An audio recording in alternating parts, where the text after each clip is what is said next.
So ఇప్పుడు మనం distance between 2 points చూద్దాం. సో పాయింట్స్ అనేది ఆల్రెడీ మనం లాస్ట్ వీడియోలో డిస్కస్ చేసినాం. అంటే పి అనేది ఒక పాయింట్ తీసుకుంటే ఇందులో ఏం వాల్యూస్ ఉంటాయి, x axis values, y axis values ఉంటాయి. సో మనకు పాయింట్స్ తెలియనప్పుడు ఇప్పుడు ఫార్ములాని రాద్దాం. మనం ఏవైనా 2 పాయింట్స్ మనము పి అనేది x1y1గా, క్యూ అనేది x2 y2గా తీసుకున్నాం అనుకోండి. సో ఫార్ములా వచ్చేసి డిస్టెన్స్ బిట్వీన్ 2 పాయింట్స్ అంటే పి పాయింట్ నుంచి క్యూ పాయింట్కి ఎంత డిస్టెన్స్ ఉంది, వీటి మధ్యలో డిస్టెన్స్ మనం ఫైండ్ అవుట్ చేసినప్పుడు ఈ ఫార్ములా యూజ్ చేస్తాం.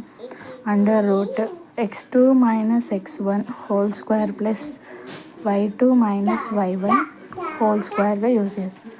ఫర్ సపోజ్ ఏదైనా ఒక పాయింట్ మనకు 0 ఉందనుకుందాం. అంటే పి అనే పాయింట్ ఆరిజిన్ నుంచి ఉందనుకోండి.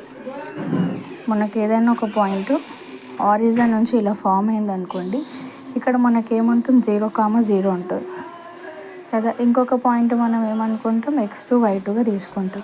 సో పి అనే పాయింట్ 0,0 ఉండి క్యూ అనే పాయింట్ x2, y2గానే ఉంది అనుకోండి.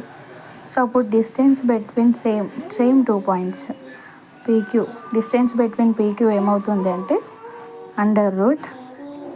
√x2 సేమ్ x2నే ఉంటుంది, x1 అనేది ఏమవుతుంది మనకి ఇక్కడ 0 ప్లస్ y2 అనేది y2 ఉంటుంది, y1 అనేది ఇక్కడ మనకు 0 అవుతుంది. సో x2 - 0 ఏమవుతుంది, ఇప్పుడు సంథింగ్ -0 అన్న సంథింగ్ +0 అన్న అదే వాల్యూ వస్తుంది. సో x2² ప్లస్ y2² వస్తుంది √.